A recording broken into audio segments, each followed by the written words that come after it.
Hi, Gwen Llian Owen ydw i. Dwi o raglen Ion Leadership ym Mhrifysgol Bangor. Dwi wedi dod i'r digwyddiad bore yma a mae wedi bod yn hynod o ddiddorol a dwi wedi cyfarfod efo lot o bobl ddiddorol newydd ac yn gobeithio datblygu cysylltiadau newydd. I find it really interesting to come along as a woman.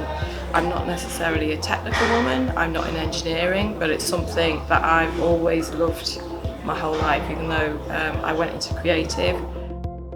Days like today are brilliant because you're suddenly realising the depth and the broadness of the industry and all the people that are involved, particularly all the ladies that we've met today, their interesting stories and their shared experiences.